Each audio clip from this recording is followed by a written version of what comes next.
സംഭവിച്ചേ ഒന്നും പറയണ്ടെന്ന് ഒരു ഓല ചതിച്ചു എവിടെ വീണ് ഓലതാ ഇവിടെ തട്ടി ഇവിടെ നോക്കാം ഫ്രണ്ട് നോക്കാം നന്നായിട്ട് തട്ടി ആ ഗ്ലാസ്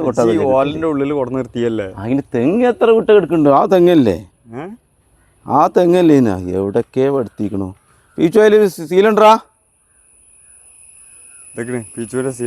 ഇവിടെ ഇതാ അത് അടി തുറക്കാം അത് ഗ്ലാസ് ഒക്കെ ഉണ്ടല്ലേ ചില്ല് പൊട്ടിയിട്ടില്ല അഞ്ഞു അതേ വേണ്ടി ഇനി ചില്ലും കൂടി പൊട്ടേണ്ടി ഇനി അല്ലെങ്കിൽ മറ്റേ ഇടി വെട്ടിയാൽ പാമ്പ് പഠിച്ചാൽ അവസ്ഥയപ്പോൾ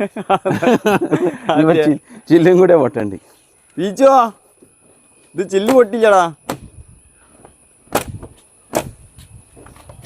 ഇനി എന്താ കാട്ടുക ഇനി കാട്ടാ തെങ്ങ് മുറിക്കലേനെ വെച്ചുള്ളൂ വേറെ അർത്ഥമൊന്നുമില്ല ഇവിടെ അന്നെ കൊണ്ട് ഒരു ഉപകാരമില്ല തെങ്ങിനെ കൊണ്ട് എനിക്ക് ഉപകാരമുണ്ട് ഇനിയിപ്പോൾ അതിന് വേറെ ഇതുണ്ടാവുന്നതാണ് പീച്ചോ വണ്ടി ബസ്സിലൊക്കെ ആക്കിയാണ് ആ ഫ്രണ്ട് കഴിക്കിട്ട്